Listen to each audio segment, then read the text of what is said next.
esta narración que tenemos delante de nosotros, ¿sabe usted? Es una historia que refleja de una manera muy viva el amor de Dios, el tema nuestro esta mañana.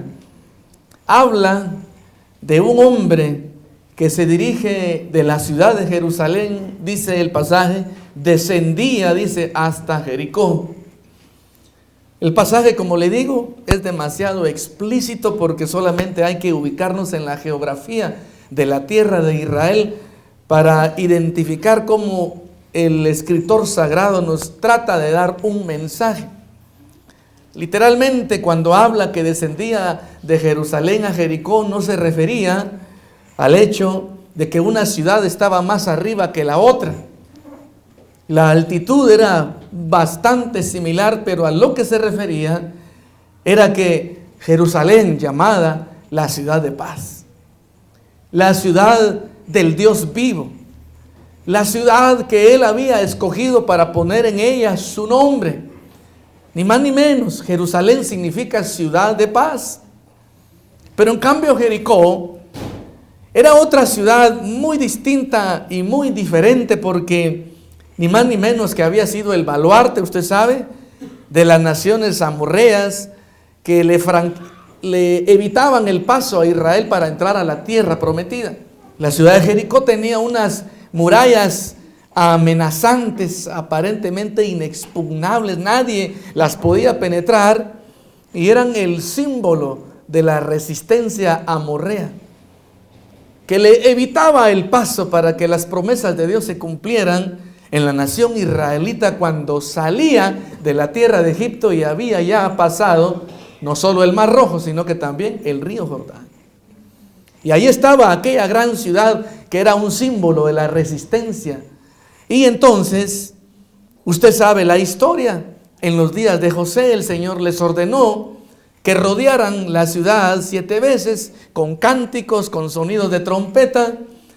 Y en un instante, por una obra soberbia del poder de Dios, aquellas murallas cayeron, aquel baluarte gigantesco, imposible por el hombre de conquistar, ni más ni menos que se derrumbó, y fue una proeza de la cual nosotros el día de hoy, hermano, la tomamos como una figura de las cosas que Dios puede hacer para nosotros.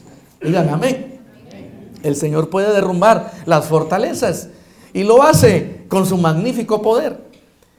Así que aquella ciudad fue derrumbada, y sobre los escombros, entonces Josué, que era el líder que estaba al frente del pueblo, usted sabe, después de Moisés, pronunció estas palabras y dice: maldito el hombre que volviere a reedificar la ciudad de Jericó, que sobre su primogénito, dice, eche sus puertas, y que sobre su hijo menor construya sus murallas. Y quedó aquella ciudad destruida, aquel montón de ruinas, como un símbolo de cuando Dios acomete, hermano, con furia y con ira contra los enemigos del pueblo del Señor.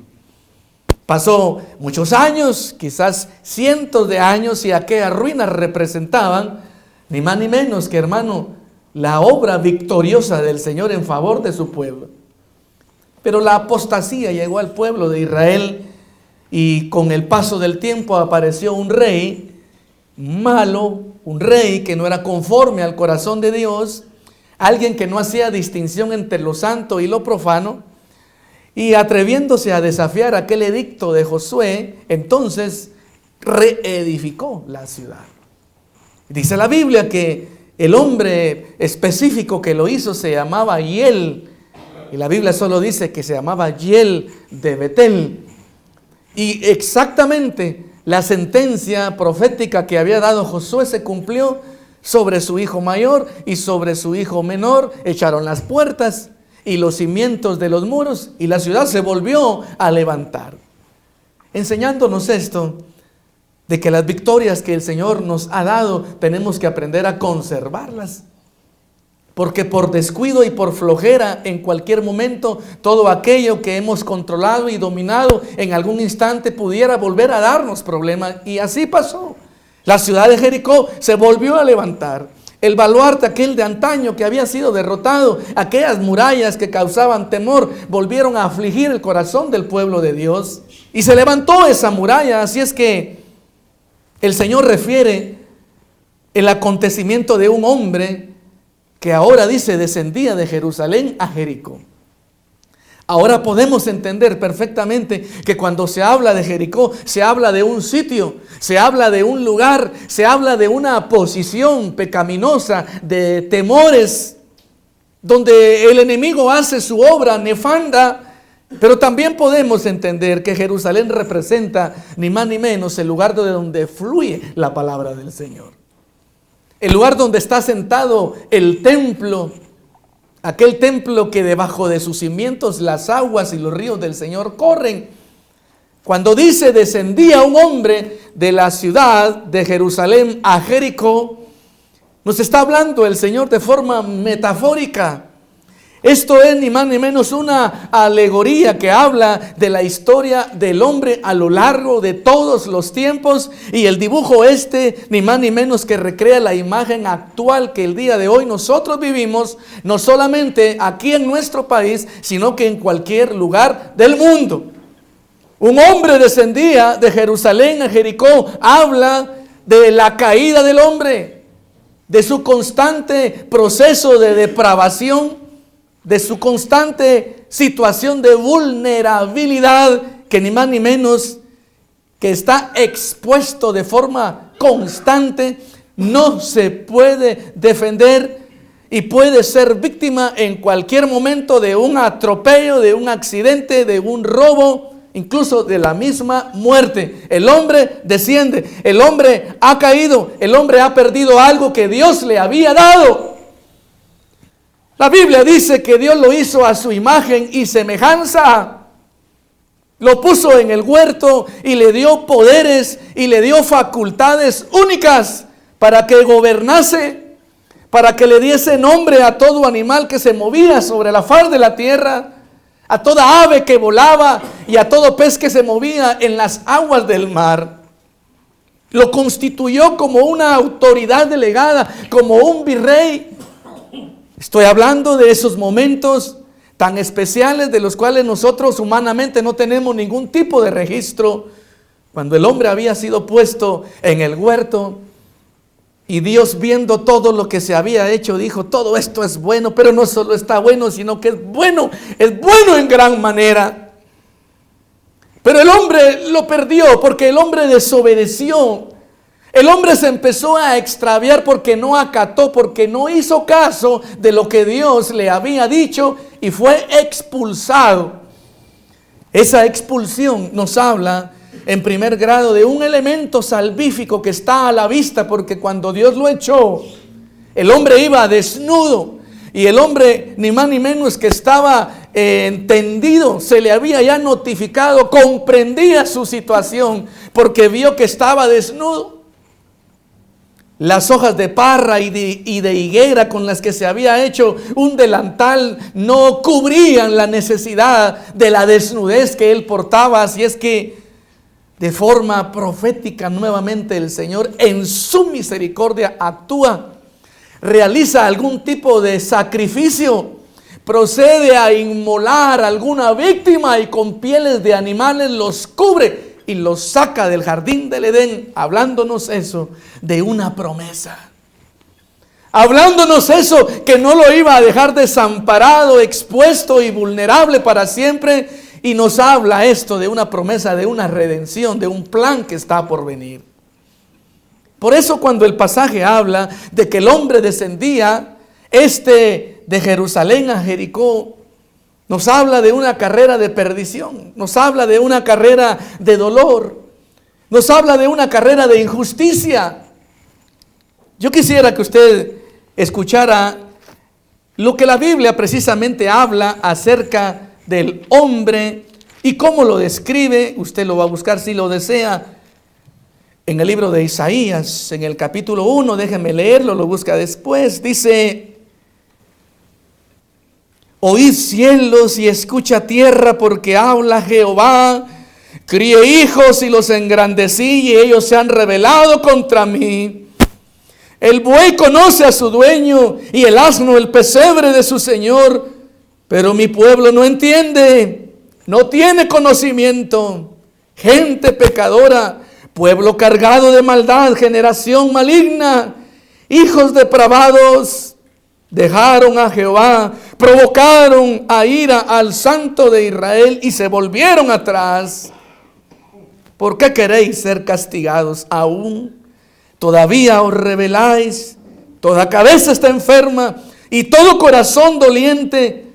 Desde la planta del pie hasta la cabeza no hay en él cosa santa sino herida, hinchazón y podrida llaga.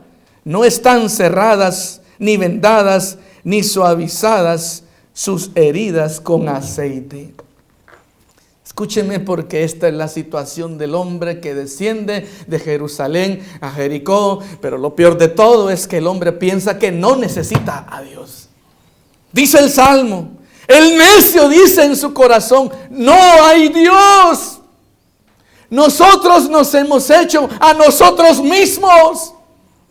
Y otro que quizás cree que es aún más inteligente dice, no, Dios no existe. Venimos de una molécula extraña y rara que en algún momento de la eternidad pasada, de la cual no tenemos conocimiento, en una pequeña charca que existían de forma electromagnética, ciertas fuerzas cruzaron y se chocaron y produjeron una molécula, y de ahí venimos.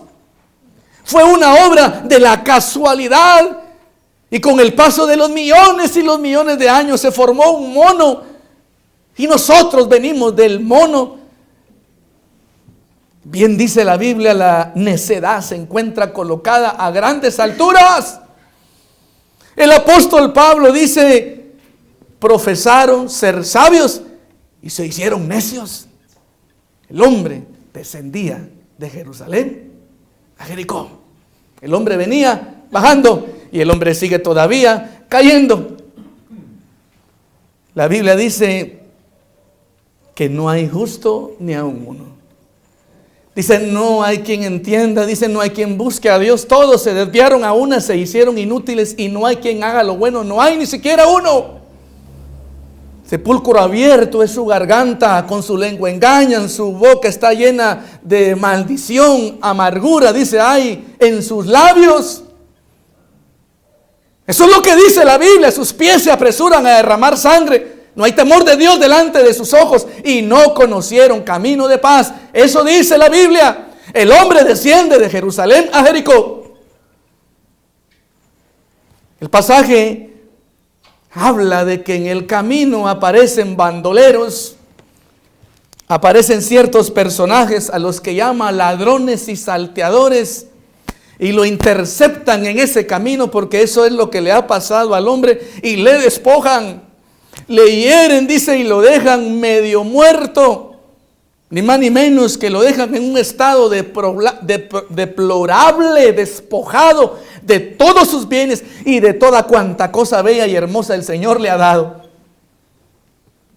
Por eso hoy estamos viendo esta amoralidad en nuestra sociedad.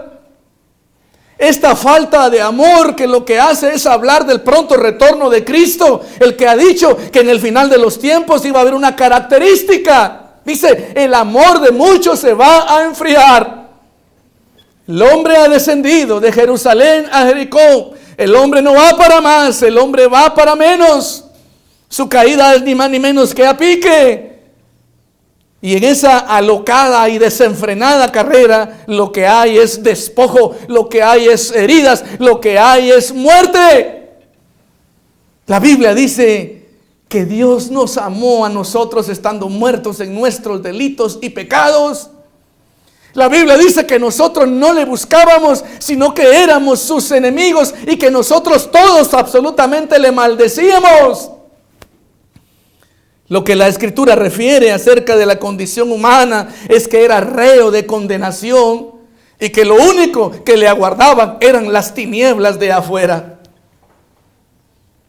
Cuando Juan el Bautista fue llamado al ministerio y empezó a predicar el evangelio, las palabras que decía este hombre eran estas: y ya el hacha, dice, está puesta a la raíz de los árboles y lista para aplicarla, y todo aquel árbol que no dé buen fruto será echado al fuego. Si hay algo que todo hombre y mujer merece ni más ni menos es que pagar su saldo, el que tiene en contra de Dios, y que se le cobre por medio de la condenación.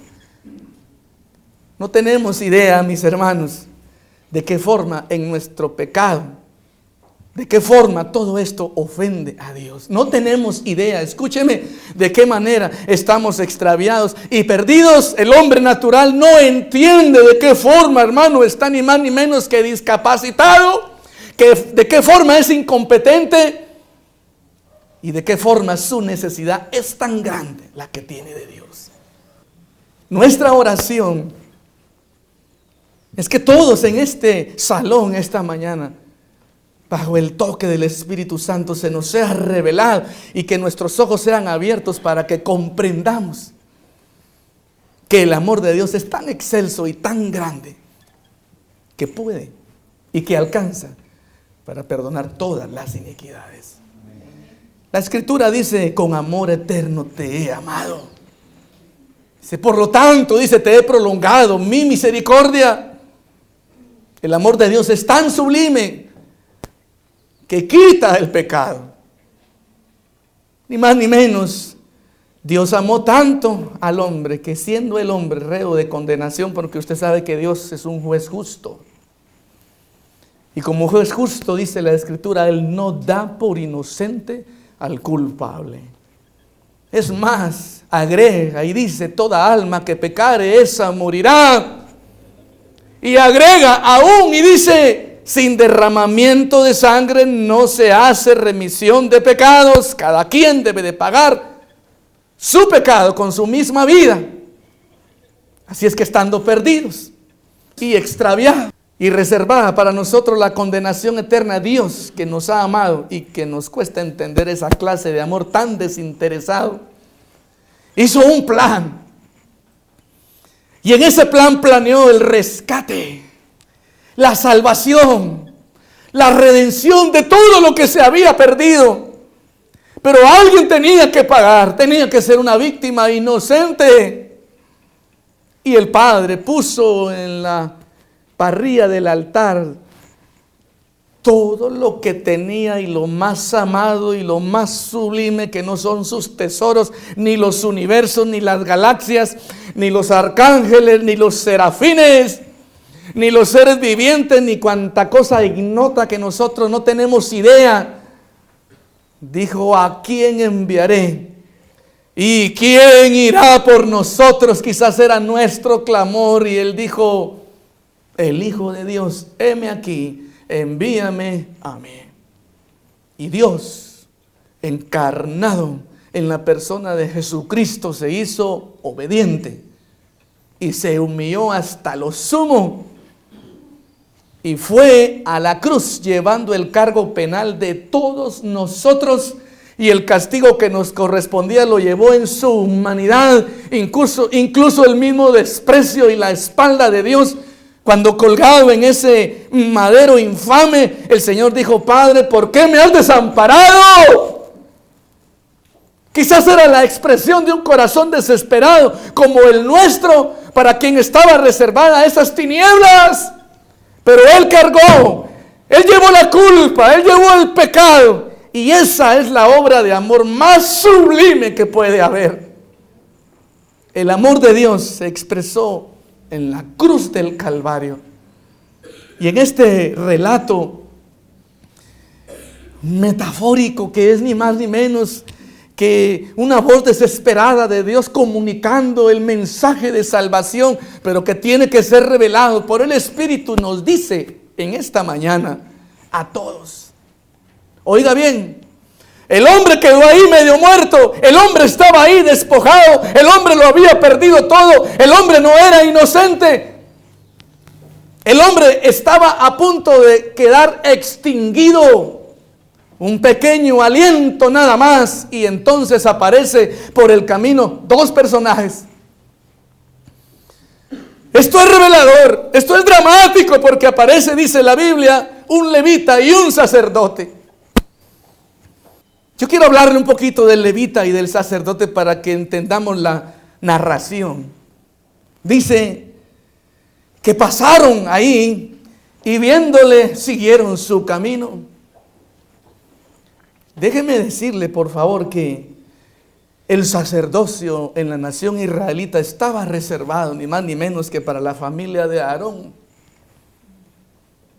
Déjeme decirle que cuando alguien llegaba a ser sacerdote, no solamente lo era por el valor de la ascendencia, sino que también de la descendencia, sino que también lo era por ciertas cualidades personales, físicas e intelectuales que poseía. No estaba permitido que alguien, aún siendo hijo de Aarón o descendiente de él, pero que tuviera algún defecto físico, fuese llamado al sacerdocio. Un defecto en la vista y lo eliminaba de esa posibilidad. Dice ahí, no tiene que tener nube en el ojo.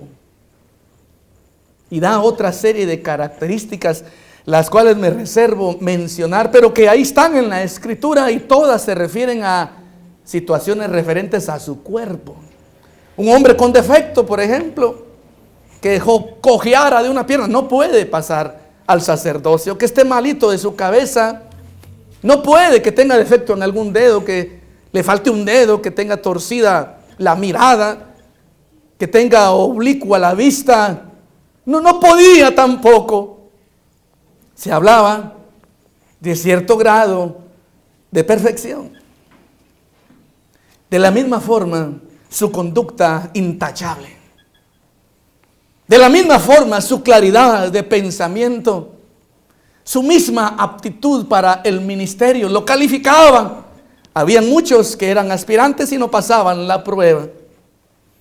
Se les buscaba en el libro de las genealogías a ver si figuraban ahí un hijo malo, un hijo de aquellos que según la Biblia merece que los cuervos de la cañada le saquen los ojos por no obedecer a sus padres. Ese era borrado del libro y no podía ser sacerdote. Así que el sacerdote representaba esto, la mismísima flor y nata, la purísima crema de la sociedad judía de aquel entonces. Era un hombre dotado de facultades especiales. Y luego los mejores maestros, los más encumbrados de aquel tiempo, eran los que le formaban a lo largo de un periodo muy extenso desde que eran niños.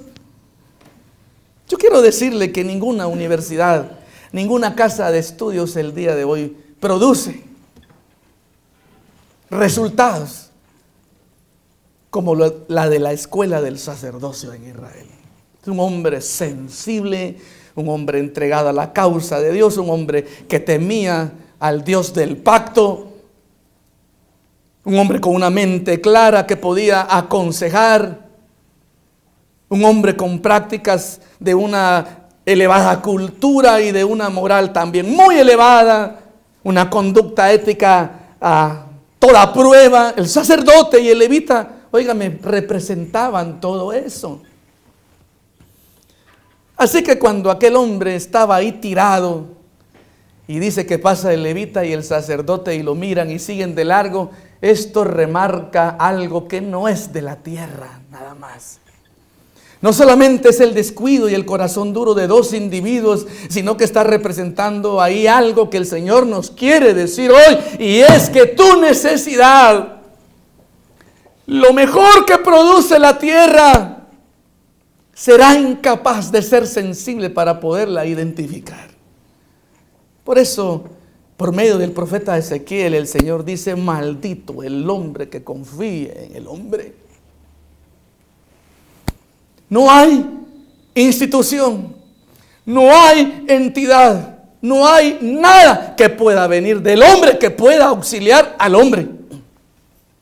Quizás usted dice: no un hombre educado, un hombre culto, un hombre al que se le haya dado sensibilidad, será capaz de ayudar. No hay nada en este mundo que sea capaz de solucionar el problema del hombre, que son las mismísimas heridas del pecado. La Biblia dice: la paga del pecado es muerte. Y por cuanto todos pecaron, dice, están destituidos de la gloria de Dios. Para el problema humano, que es la separación de Dios, algo de la tierra, que ésta produzca,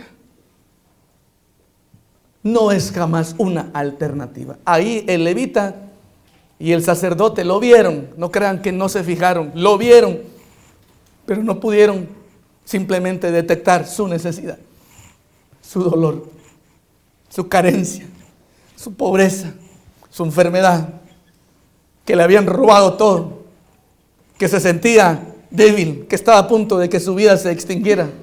El hombre no tiene esa sensibilidad, pero Dios sí. Y ese es el amor más grande. Por eso esta mañana, que te quede bien claro que el único que te puede socorrer es el Señor. La Biblia dice: mirad a mí todos los términos de la tierra y sed salvos, porque yo soy Jehová y fuera de mí no hay quien salve. Dele un aplauso al Señor.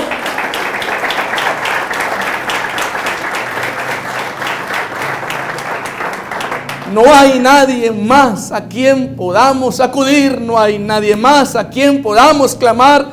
Solo hay uno que se llama Jesucristo. Él lo dijo: esta es la verdad, que te conozcan a ti, único Dios verdadero, y a Jesucristo a quien has enviado. Él es la solución. Él es el remedio del Padre. Quisiera que usted pusiera sus ojos en el pasaje, en la parte final, por favor. Estamos ahí leyendo el capítulo 10 de San Lucas. Y dice en el verso 32, un levita, dice, llegando cerca de aquel lugar, viéndole, pasó de largo. Lo mismo había hecho el sacerdote.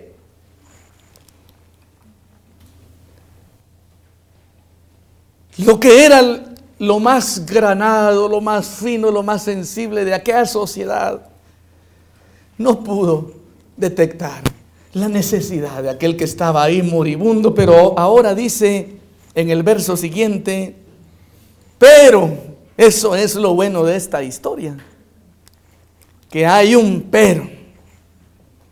pero un samaritano que iba de camino, vino cerca de él. Está diciendo lo mismo que pasó con el levita y con el sacerdote.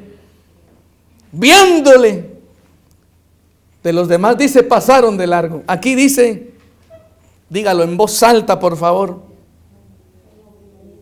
no se oye, dígalo fuerte. Gloria a Dios. Dice, fue movido a misericordia y acercándose, vendó sus heridas, les echó aceite y vino, le puso en su cabalgadura, le llevó al mesón y le cuidó. Ese sí actuó de forma piadosa.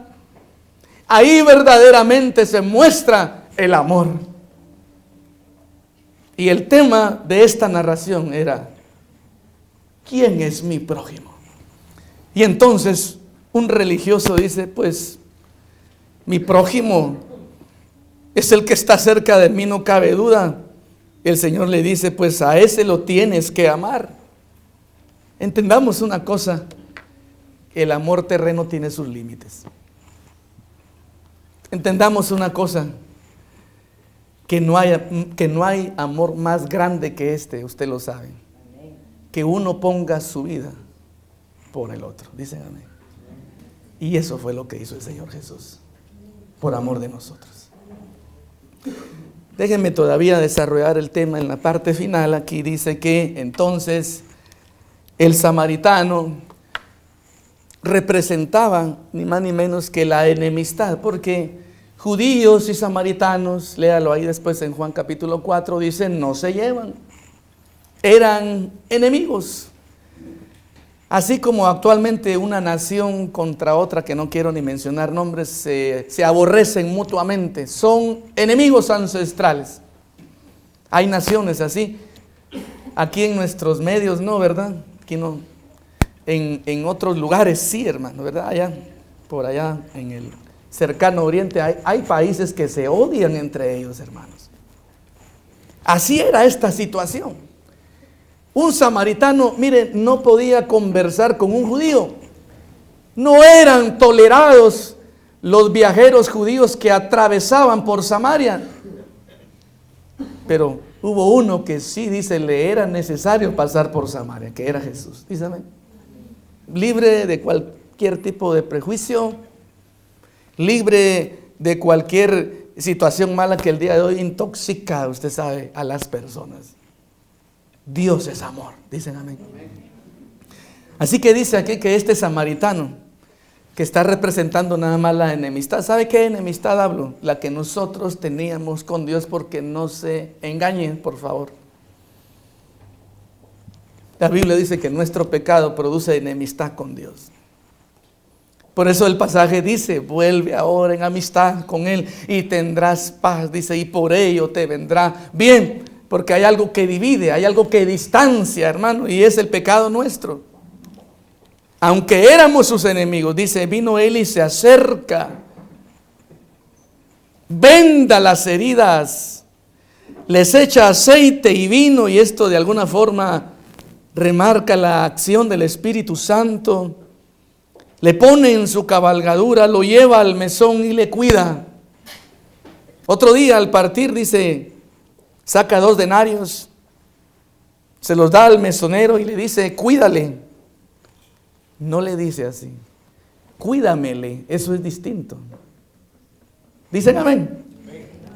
Cuando usted le dice a alguien y le recomienda y le dice, ay, lo cuidas, pero usted no le dice cuídalo nada más, sino que dice, ay, me lo cuidas.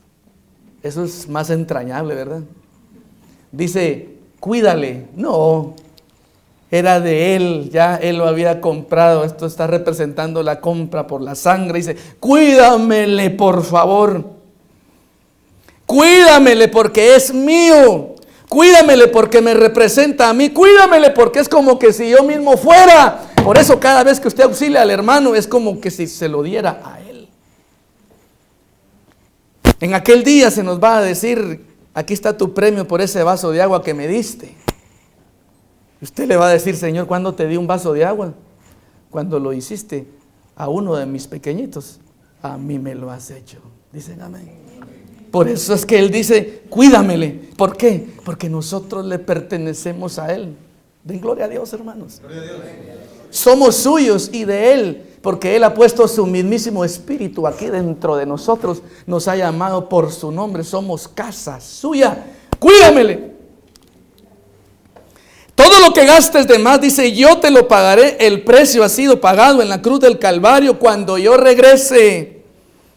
Este buen samaritano lo recogió en el camino herido y moribundo y lo lleva. Representa la actividad del ministerio de la iglesia y da encargos y da especificaciones muy a fondo y muy detalladas para que se le cuide. Y ha puesto pastores conforme a su corazón, para que velen por la grey de Dios, para que la supervisen, para que la pastoreen. Y dice, me le cuidas, todo está pagado. Me voy, pero voy a venir. Por eso, ¿cuántos aman la venida de Cristo? Interesante que los 2 denarios representan el salario de un jornalero de 2 días. Interesantísimo aún más es que Pedro dijera, para el Señor un día es como 1000 años, dicen amén. Y más llamativo todo, sabiendo que tiempos finales vivimos y que 2 milenios casi han transcurrido desde que el buen samaritano se fue, dicen amén. No se han cumplido. La gente piensa que en el año 2000, no, en el año 2000 nació el buen samaritano, amén. El buen samaritano se fue alrededor del año 33. Aquí él está diciendo, me voy, pero voy a regresar. Y mientras tanto me le tratas bien, por favor. Me le cuidas. Todo está pagado. Y si algo gastare, yo cuando venga te lo voy a recompensar. El mensaje está dado. Cierren sus ojos un instante, por favor.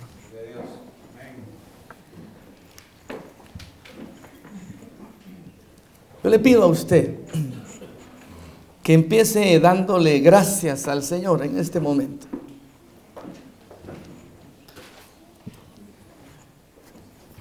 Que se oiga que le da gracias, vamos, díganle gracias. Eso es, dígale gracias, Señor. Mira, dígale gracias. Y ahora, en medio de esta meditación con sus ojos cerrados, esto nos ayuda mucho a todos. Véase usted misma y mismo ahí descendiendo por ese camino tortuoso, lleno de peligros, en una caída desenfrenada, quizás con temor, víctima de su misma desnudez, víctima de la vanidad de su misma mente, manejando todo tipo de conceptos equivocados, perdido y extrañando la abundancia y el calor de la casa del Padre. Y aparece el ladrón que ha venido a robar, a matar y a destruir. Y ese pecado que mata y que separa de Dios te ha dejado medio muerto, pobre, ciego y desnudo. Y ojalá que hoy puedas ver con la visión del Espíritu tu misma vida. El concepto que el hombre tiene de sí mismo, el cual es un concepto equivocado, es este. Tú dices, dice el Señor, yo soy rico y me he engrandecido. De ninguna cosa tengo necesidad. Pero el Señor, por su Espíritu, hoy te hace ver y te comunica, y la notificación del Rey de los cielos es esta: pero tú no sabes que eres un desventurado, miserable, pobre, ciego y desnudo.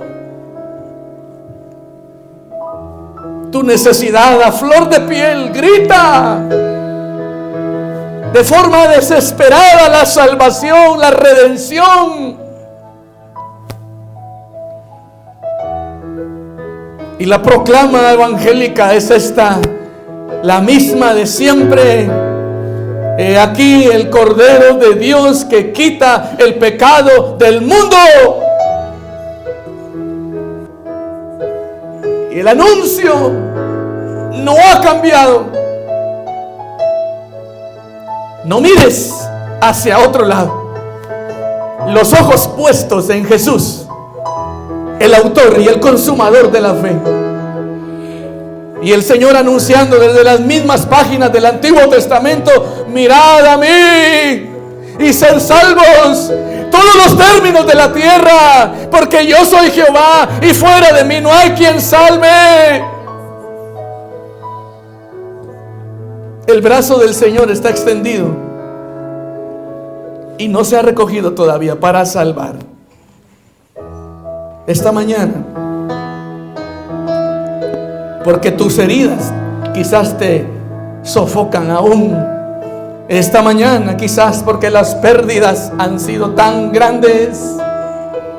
Esta mañana porque urge ya que la vida se extingue. Toma una decisión. Y como el mismo Espíritu hoy te está dando claridad y se está revelando a tu vida hoy, oye la voz del Señor que te dice: este es el día aceptable. Hoy, porque no hay mañana. Hoy, porque esta misma noche pueden venir a pedirte tu alma. Ven a Él. Ven a Cristo, que te llama y que te dice: venid a mí todos los que estáis trabajados y cansados, y yo os haré descansar. Venid a mí, dice Cristo, y aprended de mí, que soy manso y humilde de corazón.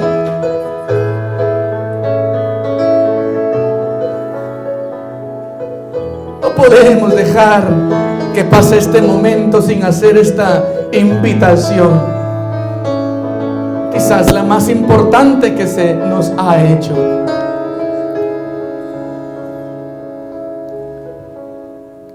Ven a Cristo. Ven a Él y reconócelo